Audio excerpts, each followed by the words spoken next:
नमस्कार, good morning. बहुत स्वागत है आप सभी का। आप देख रहे हैं इंडिया डेली और मैं हूं आपके साथ आशीष पांडे। गाजा युद्ध को लेकर अमेरिकी राष्ट्रपति डोनाल्ड ट्रंप ने एक बड़ा दावा किया है। रिपोर्ट के मुताबिक ट्रंप की मध्यस्थता में हमास और गाजा के अन्य सशस्त्र संगठनों के निरस्तीकरण को लेकर एक समझौता तैयार हुआ है। योजना यह है कि हमास चरणबद्ध तरीके से हथियार छोड़ेगा, इजरायली सेना पीछे हटेगी और गाजा में एक नई फिलिस्तीनी प्रशासन जिम्मेदारी संभालता हुआ नजर आएगा। लेकिन सबसे बड़ा सवाल यही है, क्या यह डील सचमुच शांति लाएगी?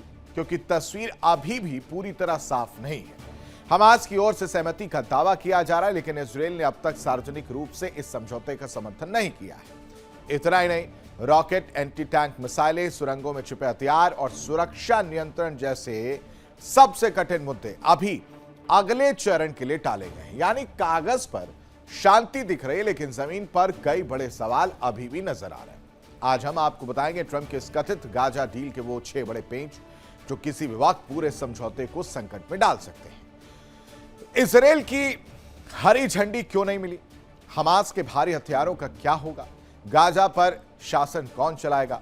सीजफायर की निगरानी कौन करेगा? और क्या यह समझौता भी ईरान लेबनान की तरह विवादों में फंस सकता है?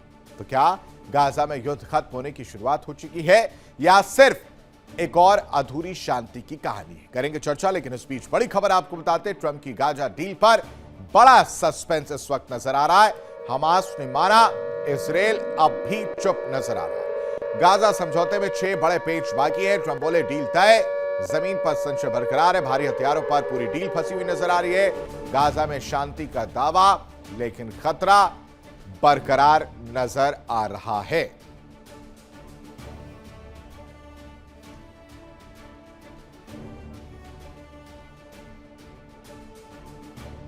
तो ट्रंप की गाजा डील पर यह पूरा बड़ा सस्पेंस, जिसमें हमास ने माना, इजरायल अब भी चुप नजर आ रहा है।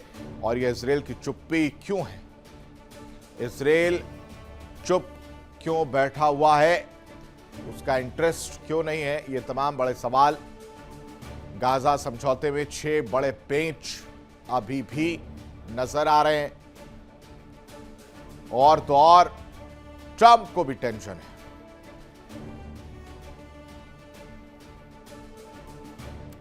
इस बीच एक और बड़ी खबर, ट्रंप ने गाजा डील को बताया एक बड़ी कामयाबी। ट्रंप गाजा डील को बड़ी कामयाबी के तौर पर देख रहे हैं और कह रहे हैं कि हमास के हथियार जब्त करना संभव हुआ है। 4 से 5 महीने पहले यह डील मुमकिन नहीं थी, लेकिन अब यह डील पूरी तरह से मुमकिन हुई है और इस पर ट्रंप ने खुशी जाहिर की है। बड़ी कामयाबी के तौर पर इस गाजा डील को बताया और कह रहे हैं कि हमास के हथियार अब आसान है जब्त करना। पहले यह मुमकिन नहीं था। 4 से 5 महीने की पहले की तस्वीर की अगर बात की जाए तो इस तरह की तस्वीर देखने को नहीं मिल रही थी, लेकिन अब यह मुमकिन है। ये मिडिल ईस्ट के लिए एक बड़ा कदम है। किसी ने नहीं सोचा था कि यह मुमकिन होगा। हमास के हथियार जब्त करना एक बहुत बड़ी सफलता के तौर पर डोनाल्ड ट्रंप लेते हुए नजर आ रहे हैं। ईरान के मामले में हमें कामयाबी मिल रही है और कुछ महीने पहले ऐसी डील संभव नहीं थी।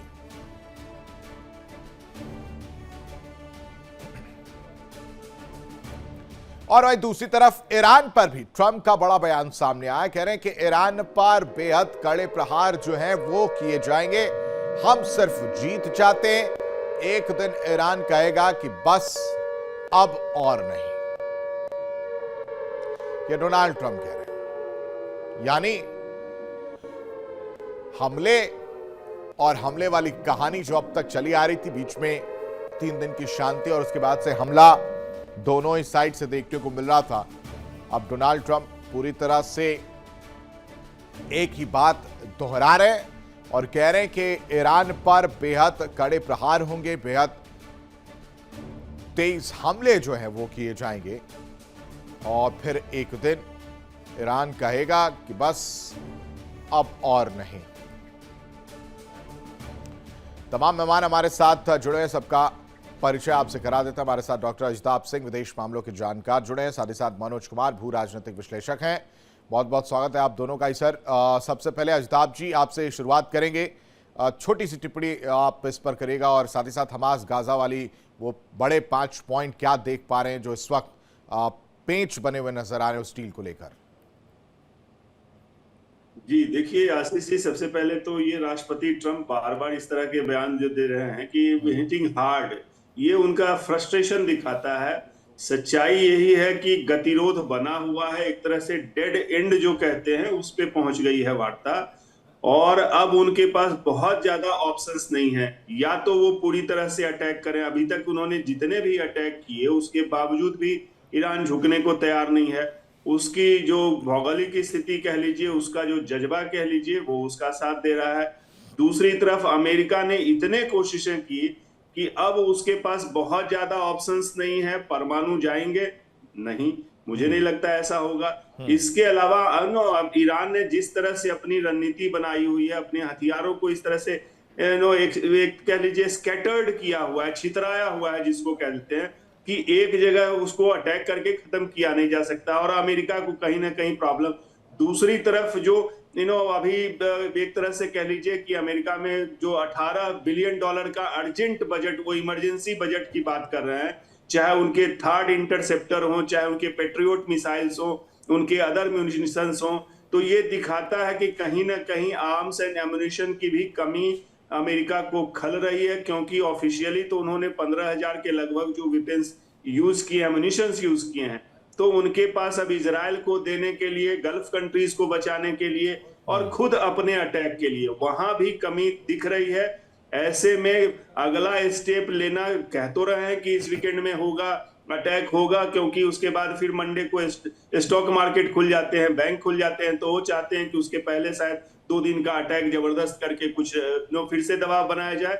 लेकिन मुझे लगता है कि शायद वो अटैक अभी फिर इस वीकेंड में कम संभावना लग रही है, तो दबाव ज्यादा दिख रहा है। सर, हमास की भूमिका को लेकर क्या कहेंगे? हमास सामने आ रहा है कि हमास जो है वो तैयार है, लेकिन इजराइल चुपचाप बैठा हुआ है। उसकी भूमिका को लेकर क्या कहेंगे? और साथ ही साथ हमारे साथ ग्रुप कैप्टन आशीष साहब भी जुड़े हैं, रिटायर्ड रक्षा विशेषज्ञ के तौर पर। Very good morning sir. जी आशीष जी, देखिए इसमें हमास तो कह रहा है कि हमने डील को एक्सेप्ट किया है, लेकिन अभी पैलेस्टाइन के भी जो अलग अलग गुट्स हैं वो पूरी तरह से सहमत नहीं है। वो सीधे सीधे कह रहे हैं कि डील जो है वो इजराइल के विड्रॉल से लिंक्ड है और रिकंस्ट्रक्शन प्लान है, जो नेशनल कमिटी बनाने की बात है। सो कई सारी चीजों को कंडीशन लेके वो चल रहे हैं और मतभिन्नता पैलेस्टाइन ग्रुप में भी है। इजराइल की तरफ से भी देखिए अभी तक कोई ऑफिशियल स्टेटमेंट नहीं आया है। और उसके जो रक्षा मंत्री जो एक्सट्रीमिस्ट फार राइट ग्रुप के हैं, वो तो सीधे कह रहे हैं कि ये डील एक्सेप्टेबल नहीं है। ये तो फिर से जो पिछले 2023 में अटैक इजराइल पे हुआ था, जिसमें 1200 लोग मर गए, 240 लोगों को बंधक बना लिया गया था, वो कह रहे हैं कि उसकी संभावना फिर से बन रही है। तो ये डील एक्सेप्टेबल नहीं है। जो फॉर्मर आर्मी चीफ हैं, जो अभी प्राइम मिनिस्टर नेतन्याहू के इलेक्शन में प्रतिद्वंदी भी है, लीडिंग वो भी कह रहे हैं कि ये डील इजराइल के हित में नहीं है। ऐसे में अगर इजराइल और पैलेस्टाइन जिनके लिए डील है, वो अगर पूरी तरह से एकमत सहमत नहीं है, तो सिर्फ अमेरिका या दुनिया के और देशों का वेलकम करना, और वेलकम तो हम भी करते हैं, लेकिन धरातल पे ये कितनी जल्दी और कितनी इफेक्टिवली उतरेगा, इसमें संशय बनी हुई है। आशीष सर, इजराइल की तरफ से हरी झंडी क्यों नहीं मिल पा रही? जय हिंद आशीष। प्राइमरली 3 मुद्दों पर उनका जो यूनाइटेड नेशंस में इजरायली रिप्रेजेंटेटिव है उसने कल जो बोला है, 3 मुद्दों पर।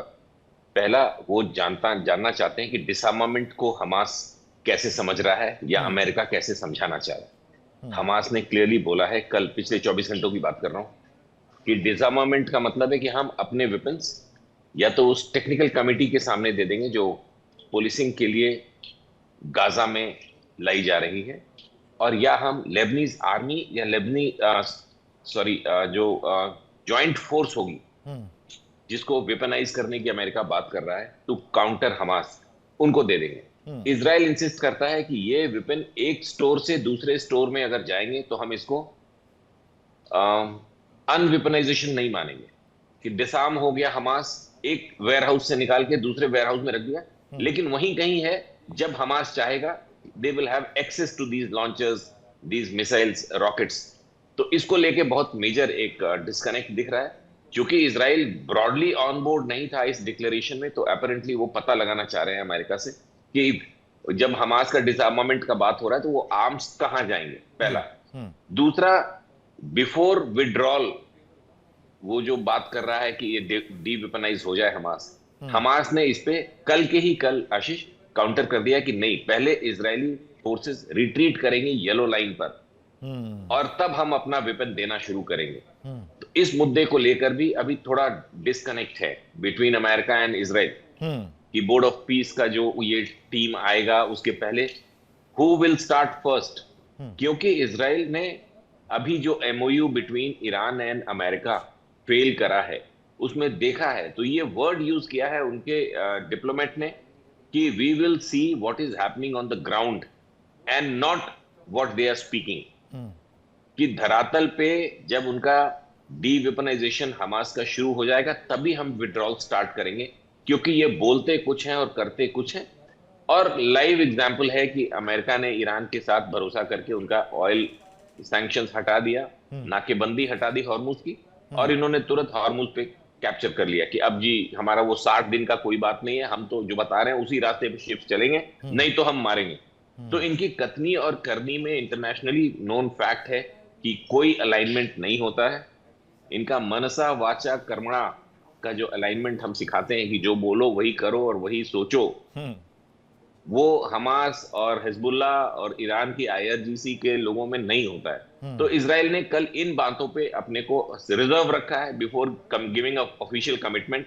हालांकि उसके इस डिप्लोमेट ने, जो यूनाइटेड नेशंस में उनका रेप है, ये बोला कि we will be liking to go ahead with the agreement जो अमेरिका ने डिक्लेयर किया है। लेकिन ये मुद्दों पे वो अभी चैलेंज हैं और इसीलिए उन्होंने कोई ऑफिशियल स्टेटमेंट या कमिटमेंट नहीं दिया। ऑन ग्राउंड हमास क्या कर रहा है पहले ये देखेंगे, तब हम विड्रॉ करेंगे, तब हम ओके करेंगे कि हम इस एग्रीमेंट से सहमत हैं। जी आशीष। तो मनोज जी, क्या इस मंशा के पीछे कुछ और भी हो सकता है, या इस चुप्पी के पीछे, खामोशी के पीछे कोई और भी बड़ी वजह आप देख पा रहे हैं?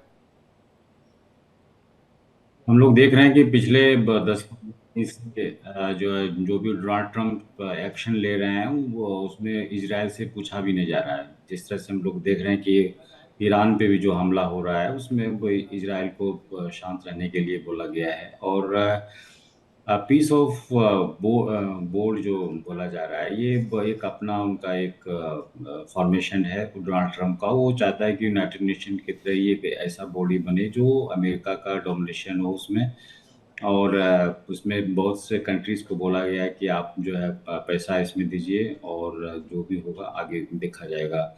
और इसमें हमास ने जो है स्वाभाविक है कि जब पीस वार्ता हुआ था तो अमेरिका से जो है उन्होंने जो भी कंडीशंस रखा गया था और एक मीडिएटर के रूप में अमेरिका को रखा गया था, और लगभग जो है सभी हमास ने मान गया था। जिस तरह से किडनैपिंग हुआ था उसमें बहुत लोग मरे भी गए थे, उनका बॉडी भी जो है वो लाया गया था इजराइल में, या जो भी बचे हुए थे उनको फिर हैंड ओवर कर दिया गया था। तो अब अमेरिका के लिए एक रिस्पॉन्सिबिलिटी हो जाता है मीडिएटर के रूप में कि अब जब हमास सभी बात मान गया है तो अब इजराइल को भी जो है पीस में आना चाहिए, और किसी न किसी रूप में ये इजराइल फिलिस्तीन को जो है गाजा में वो पीस प्रोसेस कैसे कंटिन्यू रहे इसको लेकर के जो है अमेरिका इस पे ध्यान दे रहा है। और ऐसा लग रहा है कि चूंकि लगभग 70% लैंड जो है गाजा का इजराइल जो है वो कैप्चर किया हुआ है, और वो उसको भी हटना भी है पीस प्रपोजल के आधार पे। तो अभी इस कंडीशन में इजराइल नहीं है कि कुछ इसमें बोले, लेकिन जिस तरह से नॉर्मली हम लोग देखते हैं कि डोनाल्ड ट्रंप पहले ही स्टेटमेंट दे देते हैं और फिर धीरे धीरे वो मनमाने का कोशिश करते हैं। जिस तरह से हम लोगों ने ईरान पे भी देखा कि पहले अटैक कर दिया, उसके बाद उन्होंने कहा ठीक है वार्ता करो, अब न्यूक्लियर बम जो है आपके पास है नहीं बनाने देंगे। तो इस तरह का जो है एक अटैकिंग अप्रोच रहा है। हम लोग ग्रीनलैंड में भी हम लोगों ने देखा कि वन साइडेड जो है डोनाल्ड ट्रंप अनाउंसमेंट कर देते हैं, फिर जो और से यूरोपियन कंट्रीज का फिर से धीरे धीरे स्टेटमेंट आने लगा, फिर विड्रॉ कर लेते हैं। तो इस तरह का जो अप्रोच रहा है, लेकिन एक पॉजिटिव गाजा के लिए एक पॉजिटिव डेवलपमेंट होगा अगर पीस प्रोसेस आगे बढ़ता है। और जिस तरह से वो बोर्ड जो बनाया है, पीस ऑफ बोर्ड, मुझे ऐसा लग रहा है कि आने वाले समय में भी वेलकम करेंगे। लेकिन अचीवमेंट डोनाल्ड ट्रंप के लिए अचीवमेंट कुछ दिखता नहीं है, और आने वाले समय में इलेक्शन भी हम लोग देख रहे हैं। उस इलेक्शन के पहले कुछ अचीवमेंट ऐसा लग रहा है कि वो दिखाना चाहता है किसी न किसी रूप में। हर जगह जो है वो जितने भी कंट्रोवर्शियल इश्यूज है उनको एक एक ही साथ ला करके, और उसमें 2-3 में अगर पास भी हो जाता है, वो अचीव भी कर लेता है, तो इलेक्शन के पहले जो है मुझे लग रहा है कि बहुत बड़ी जीत होगी डोनाल्ड ट्रंप के लिए। और इसमें अब इजराइल को आने वाले समय में स्टेटमेंट देना पड़ेगा कि उनका क्या है व्यू है। रिसेंट डेज में हम लोगों ने देखा कि नेतन्याहू और डोनाल्ड ट्रंप के बीच में एक वार्ता हुई थी, और ऐसा लग रहा है कि इस लेकर को भी, गाजा को लेकर के भी लगता है कि बातचीत हुई होगी, और उसके बाद इस तरह का स्टेटमेंट डोनाल्ड ट्रंप का आया हुआ है। अजिताभ जी, जो दावा है, जो मतलब मैं जल्दबाजी में कह लीजिए आप 10 मिनट में जो पढ़ पाया, देख पाया था, वो ये कहीं पॉइंट्स देखा कि एक अमेरिकी अधिकारी कह रहे हैं, ये दावा कर रहे हैं कि जब सुपुर्दे खाक किया जा रहा था अली खामनेई को, तो उस दौरान जो हमास डेलीगेशन है वो पहुंचता है और फिर ईरान की तरफ से कहा जाता है कि आप जल्दीबाजी में फैसला मत लीजिएगा। तो क्या ईरान की इन्वॉल्वमेंट, हालांकि अब तो मान लिया गया है, लेकिन ईरान की इन्वॉल्वमेंट को इस तरह से देख लिया गया कि अब वो स्थिति में नहीं है जहां ईरान स्टैंड कर पाए, इसलिए वो हमास धीरे धीरे कट रहा है? देखिए, ये सारे उनके प्रॉक्सीज हैं, उनकी फंडिंग है, उनकी ट्रेनिंग है, आर्मिंग है, ये ईरान की तरफ से होता रहा है, इसमें कोई संदेह नहीं है। निश्चित रूप से अभी जो बम्बार्डमेंट से दोनों की तबाही हुई है, हमास की भी, हिजबुल्लाह की भी, और ईरान की तो जो उनका बाप है, तो इस तबाही से हर कोई अभी परेशान है, विचलित है, और उसमें जो कोऑर्डिनेशन है वो कम हुआ है, क्योंकि फंडिंग कम हुई है, आर्मिंग कम हुई है। और सबसे ज्यादा जो तबाही से इनकी इतनी बर्बादी जो हुई है, इससे पैलेस्टाइन के अंदर वहां की जनता परेशान है। 73,000 लोगों की मौत अगर हुई है, जो ऑफिशियली वहां पैलेस्टाइन ग्रुप दे रहा है फिगर, तो ये तो बहुत बड़ी तबाही है, त्रासदी है। ऐसे में जनता का भी दबाव तो होगा, और पैलेस्टाइन के ग्रुप, चाहे वो हमास हो, चाहे वो जिहादी ग्रुप हो, वो निश्चित रूप से इस दबाव में होंगे, क्योंकि अल्टीमेटली वो जनता के ही प्रतिनिधि हैं। तो गुस्सा तो उनमें है, जनता में भी गुस्सा है, लेकिन उनके पास बहुत ज्यादा विकल्प नहीं है, खास करके जब इजराइल 70% गाजा पे अभी कब्जा किए हुए है, और एज वी स्पीक अभी भी वो वेस्ट बैंक में अटैक कर रहा है। उसकी इजरायली लोग उसकी आर्मी के साथ अटैक कर रहे हैं, कई जगहों पे कब्जा कर रहे हैं। तो वो अभी भी बढ़ने की नीति पे चूका नहीं है, अटैक करने में रुक नहीं रहा है। दूसरी तरफ हमास की जो परेशानी है, आर्म्स वेपन्स की भी, और दूसरी तरफ जनता का सपोर्ट भी खुल के उस तरह से जो बर्बादी हुई है, वैसे में आर्थिक क्षति, जो उनके खाने पीने के सामानों की दिक्कतें हो रही हैं, दवा की दिक्कतें हो रही हैं, उससे भी इनकार नहीं कर सकते।